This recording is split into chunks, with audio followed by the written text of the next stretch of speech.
Greetings, fellow scribes! Welcome back to the archive.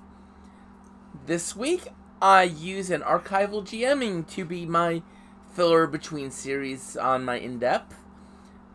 And this time, I'm going to be talking about a little bit of a historical progress in gaming.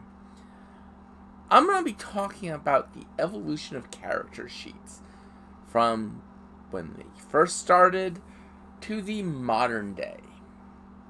So sit back, relax, and enjoy as we talk about how you keep track of your statistics. Character sheets are the most essential element in gaming. While there are a number of diceless RPGs out there, there are very few statless RPGs. In fact, if anyone knows of a statless RPG, please tell me its name and publisher in the comments below. I would really love to check one out. But, for the most part, most games, you have stats for your character. And how do you keep track of those? Keep track of your experience points, your strength, hit points, or stamina points, whatever you need to keep track of. That's done with the character sheet. Character sheets have probably evolved noticeably, not so much because of the differences in needing to track, but through the evolution of technology. I mean, when gaming first started, here was your character sheet. Or, if you were especially bold, you'd use a pen. You would keep track of all your information by writing it down. And, everyone kind of kept track of everything on their own differently. And, well, it was also fairly easy to lose or miss important statistical information. And then TSR comes along, and while I'm sure they did this for other editions, I happen to have a copy of the old 2nd edition character record sheets folder. Now, these were nice, crisp, all the information you needed on them. And basically one person at the group would buy it, and someone in the group would have access to a photocopier, and you would copy the sheets. And the areas that were left not blue were the things that would actually show up. Everything else, kinda, you couldn't really see any of the details. And so, that's how they advanced. Now, the TSR character sheets were cool in that the folder had an example of how a character is filled out, but it also had a character creation worksheet. Each of the steps, important information you needed when you were building your character, etc., etc. Not all the rules, you still need to get the player's handbook for that, but it was a fast walk through just the basic stuff. And from there, a number of other companies would release their own character record sheets. That way you didn't have to tear it out of the back of your game book and find a way to photocopy it. But this was, of course, before the internet. So, you didn't really have people going around sharing character record sheets. Then the internet comes along. Now, before I start talking about this portion, let me just point out that some companies did rather gimmicky character sheets. For example, AEG, when they were doing Legend of the Five Rings 2nd Edition, had these passports.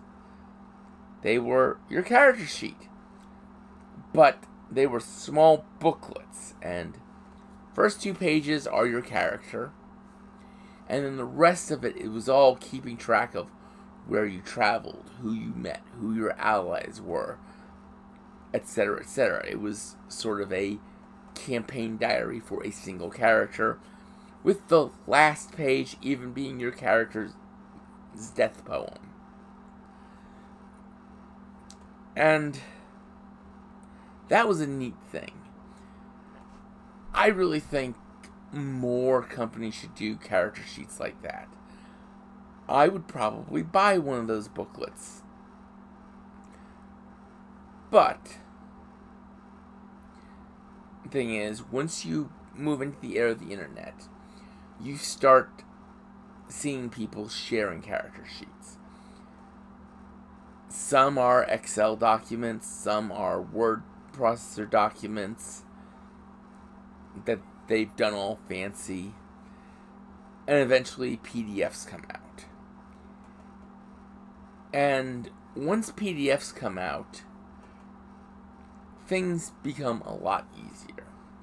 People can make character sheets and that look fancy, or they can actually scan in or take the production documents, a character sheet from the system, and put up exactly what it looked like. Now, during this time period, this is more the modern era character sheets, companies start doing things like forming partnerships with superfans to do character sheets. For example, Onyx Path and White Wolf do a lot in common with Mr. Gone. And Mr. Gone makes some absolutely great sheets for all the Onyx Path White Wolf lines.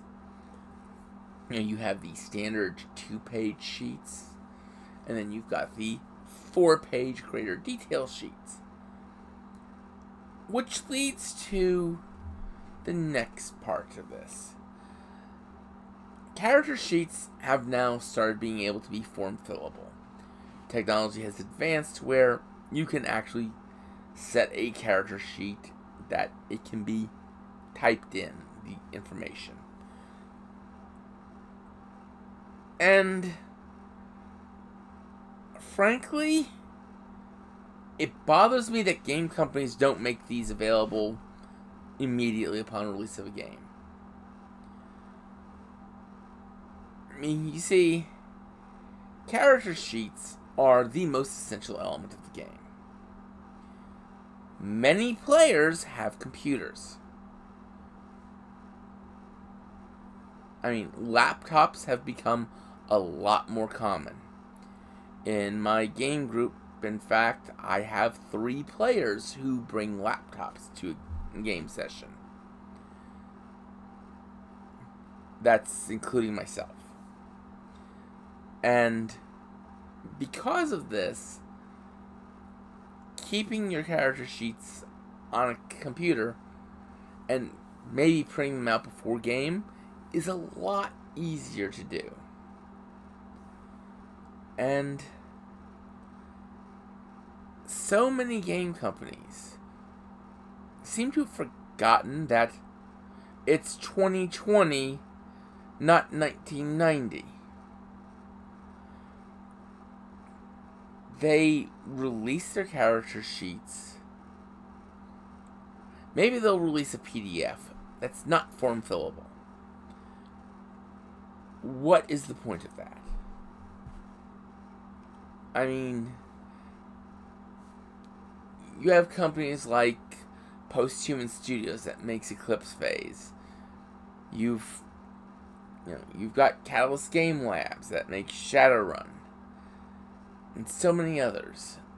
And What they release as their online download character sheets are static documents. That's if they've even released a character sheet. Posthuman Studios still does not have a download on their webpage for a character sheet for Eclipse Phase 2nd Edition. Instead, I had to go find a fan-made sheet. And that's just wrong. For a company making a game about such a technically advanced society, for a company that espouses the whole idea of Creative Commons, why didn't they release a form-fillable character sheet with the new edition? Archival, when they released Cyberpunk Red, which I will be talking about in overviews next month, they released a form-fillable PDF almost as soon as the game was available. I know because I got the game, I got the core book, and then I went to Archival's site and looked, and they had it.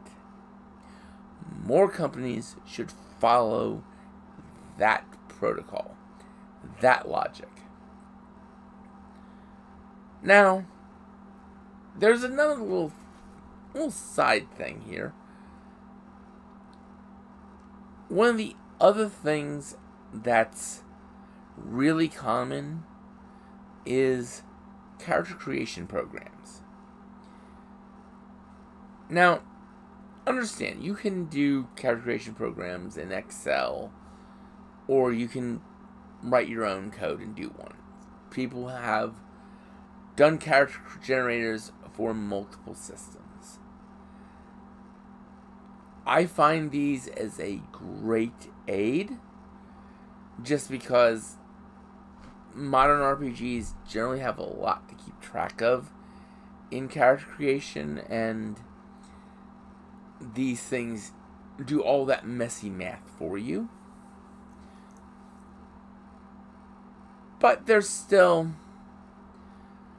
kind of a newer thing, really. I mean, yes, you can go all the way back to the 90s and the GURPS character creator, which was pretty much essential to build your characters, because GURPS is just so complex, so much number crunching.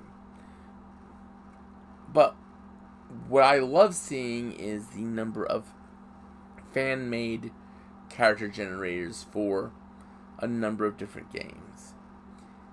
And these kind of segue off of character sheets, just because they're another, well, fan-made character sheet.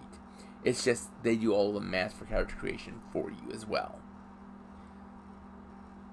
And this is where we are now.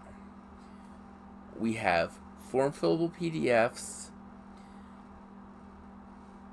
maybe 6 months to a year after a game is released, a fan's going to put out a character creator for it.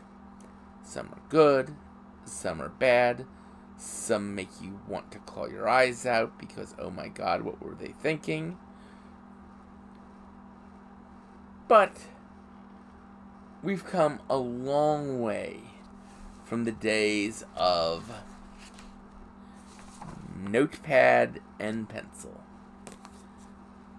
And I love character sheets. I think they're the thing that will help you understand what the designers of a system thought was important. Because if it was the more important stuff, tends to get put on the front page.